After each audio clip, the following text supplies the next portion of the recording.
Okay, back on the boat this morning. First job of the day is to remove this side window. So we've got a couple of screws on the outside, and I think there's some up the top here as well. And then what we're going to do is just lay some cardboard on here, and hopefully that should come through this gap here. Still only got the small door, which is 900mm high, but our window is 650, so hopefully should still go through the little door. And then once we've done that, we've got this side to get out as well. So let's get straight into it.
Both windows are out. They actually came out remarkably easy. We thought that was going to be a difficult job, but they actually came out really easily, and not too heavy either. Manageable, heavy but manageable, so that is good. So just left a bit of a scum mark here, which we'll need to clean up, and we have got some holes obviously where it was held into place, so we will come in and fill these with epoxy, make a bung, and then we can re-drill them if we need to, and that will just allow us to check that there's no damaged core under here. This has got a ply core in it. We have checked it from the inside and it all looks good, but we will double check that at some point in the future. So we're going to be painting this top superstructure, as I mentioned in the last video. So next job is to remove the side rails. We've got these channels here that need removing, and then we've also got a handrail on the back here as well that wants moving, so we'll get those off next.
Handrails are off, and also these tracks here that held the canopy, and also the handrail on the back here.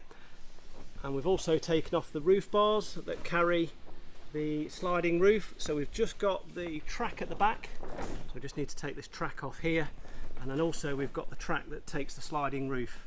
So this has got these carrier cars on here that slide for the sliding roof, although these carrier cars don't slide very well at all, to be honest, so that is something that we need to look at. Yep, so we'll get this rail off and that side, and then I think the final job will be to just get these nav lights off.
So our sliding roof track has been removed, and that was a bit of a battle actually, because it was not only screwed down but it was also glued down. You can see here the Sikaflex that was used to fix that down, so that was really well fixed down, and we've damaged the track actually trying to get it back up, but that's fine because we are actually going to look at using a different track system. The factory track system effectively sat in what was a gutter here. There's actually a plastic trim piece that sits here, and the rail sits right in the bottom of that gutter, and you can see here the muck that's built up over the months, and that actually gets on the track. And we were finding actually, after not opening the roof for a few months, the roof was jamming, and we think it's probably down to this getting onto the track. So what we're going to do is we're going to look and see if there's a different track system we can use that maybe is a little bit higher and keeps those what they call travel cars, which basically the canvas roof sits on. If we can find something that's a bit taller and keeps the cars out of this debris that is inevitably going to form. I think it's a bit of a problem with these factory roofs, to be honest with you. I think unless you keep on top of them and keep them really clean here, they do jam a little bit. So anyway, so what we'll do now is we'll just clear off all this debris, excess debris, and we'll give this gutter a clean out.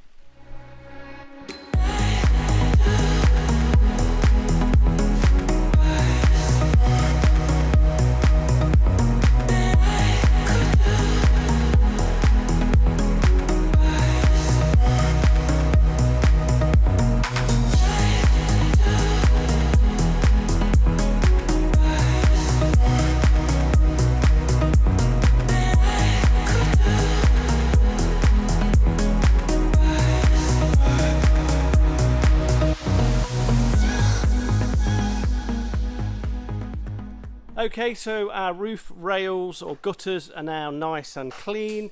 What we did notice is we've got at least 3 rows of holes here. You probably see it best just here. So yeah, there's 3 screw holes here in a line. So looks like the rail for the sliding roof has either been fitted several times over the years, or when it was originally fitted, maybe they struggled to get it all lined up and working. We did notice that the rail actually wasn't completely parallel. So it did it deviated a little bit as it went along, and it didn't slide properly on that track. Even when it was clean, it was not a clean, smooth motion. So I don't know, maybe that was a problem that's been had with a previous install, but in any case, it's not a problem. What we'll do is we'll dish these out the same as we did on the deck, and then we'll fill these with thickened epoxy. We'll get this all faired, and then we'll be able to paint it black, and we'll get this looking as good as new, so not too concerned about that. And we've also got just some screws sticking out here as well, so we did notice some screw heads missing when we were taking the rail up, so we just need to get some pliers or mole grips on those and get those pulled out, but that's not a problem. And then we need to do the same on the other side, and again that other side also has 2 or 3 rows of screws holes, so yeah, same deal there. It looks like the roof system has been fitted several times. So anyway, that's going to be a wrap for today's video, guys. I hope you enjoyed today's video. If you did, give us a thumbs up, and we'll see you on the next one.